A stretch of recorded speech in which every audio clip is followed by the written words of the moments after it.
Quando a minha mãe me deu um beijo, foi a última vez que eu vi minha mãe. Porque no dia seguinte, meu pai assassinou a minha mãe, no trabalho dela. Eu não tive mais a oportunidade de dizer para minha mãe que eu amava ela. Foi o último momento que eu tive naquele momento, naquela situação.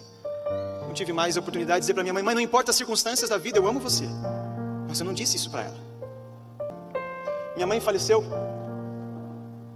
com 32 anos de idade. Quando o caixão chegou, eu fiquei tão desesperado que eu me joguei em cima do caixão. Beijava a minha mãe na boca sem parar e as pessoas constrangidas me tiraram dali com força. E eu gritando, dizendo: eu não quero, eu não quero.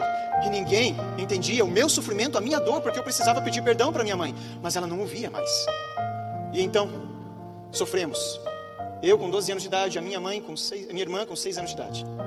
Moramos um tempo com meus tios, depois a gente foi morar com os nossos avós. Muito sofrimento para colocar o meu pai na cadeia. 4 anos ali, tentando colocar meu pai na cadeia, e não conseguimos. Chorávamos, sentimos falta da minha mãe, uma companheira, uma amiga. Eu fiquei tão triste com a situação, então falei para minha avó: eu vou embora. Minha avó não acreditou: eu vou embora. Eu vou sair dessa cidade, que não traz nada de bom para mim, só lembranças ruins. E eu então saí de casa, fugido. Eu vim morar aqui nas ruas de Curitiba. Passei muita necessidade. E um dia, para resumir toda essa história, um morador de rua disse para mim assim: jovem, saia daqui, porque você não tem cara de morador de rua, saia daqui. E eu fui então atrás de um lugar para morar, e achei um quartinho para morar. Morei ali num quartinho, e um dia eu estava tão depressivo, sentindo tanta falta da minha irmã, da minha mãe e de minha família, que eu então tomei uma decisão: vou acabar com o sofrimento da minha família. Eu sei no que meu pai está. Eu saí da Marechal Cândido Rondon, no Capão Raso, a 50 metros que eu saí do quartinho. Eu então ouvi um hino muito bonito, chamado Deus de Israel. Aquele hino tocou meu coração, e eu nunca fui evangélico e nunca gostei de frequentar a igreja. Mas aquele hino tocou no meu coração e eu entrei naquela igreja.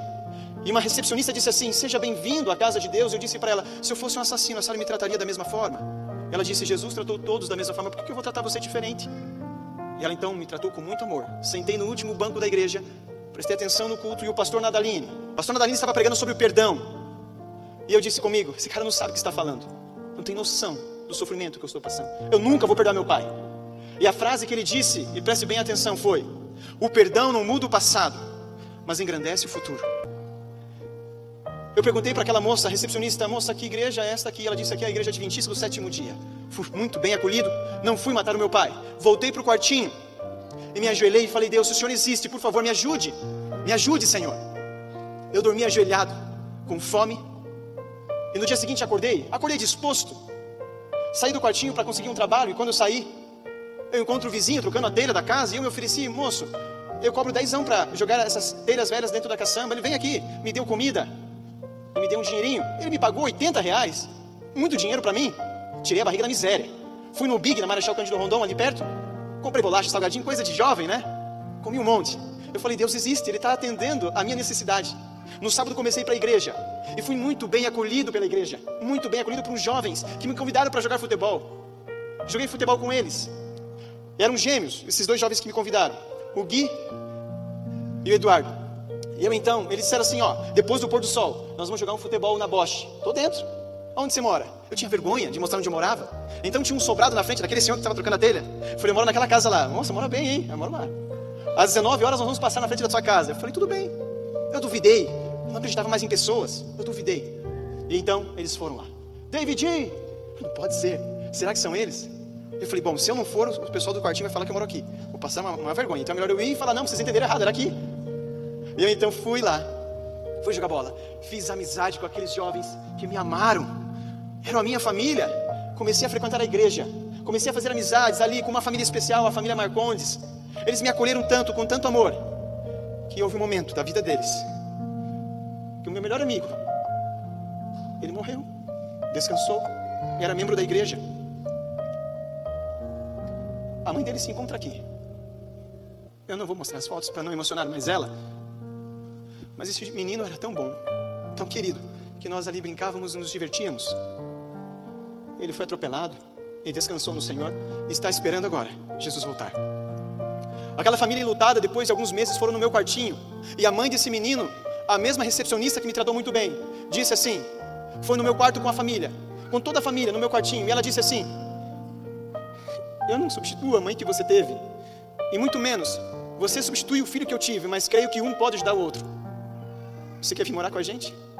Você vai comer a comida que o João comia, vai dormir na cama que o João dormia, e nós vamos adotar você, e você será nosso filho. E eu fui adotado por uma família adventista. Desculpa.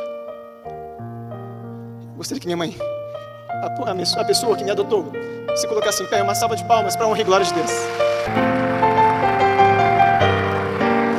Não esperava que o filho dela, adotivo, seria um pastor. Deus opera milagres, amigos, mas a história não acaba por aí. Eles me ensinaram o que é perdão, me ensinaram o que é a Bíblia. Fiz um estudo bíblico, concluí estudo bíblico e com 18 anos fui batizado. Amigos, com 19 eu noivei e com 20 eu casei. Com 22 anos a minha filha nasceu. E minha esposa disse: amor, você precisa resolver um problema. Você precisa. Depois de 10 anos da morte da minha mãe, eu precisava perdoar o meu pai.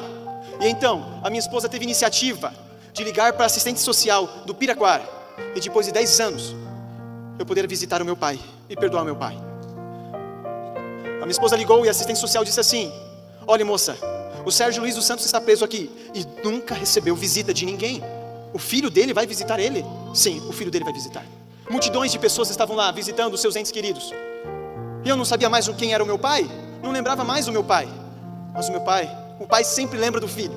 E ao chegar então no pátio de descanso, com diversas pessoas, eu ouço uma voz dizendo: meu Deus, eu sou indigno de receber o meu filho, o Senhor é o meu filho. E era o meu pai. Encontrei com meu pai, nos abraçamos, e eu perdoei o meu pai, e meu pai foi perdoado. Estudei a Bíblia com meu pai durante um bom tempo, e hoje meu pai é um servo de Deus e admirador da igreja adventista, amém? Meu pai entendeu que Jesus é a única solução que ele poderia ter, e foi definitivamente a solução. Essa é a minha história. Ele mudou a minha vida.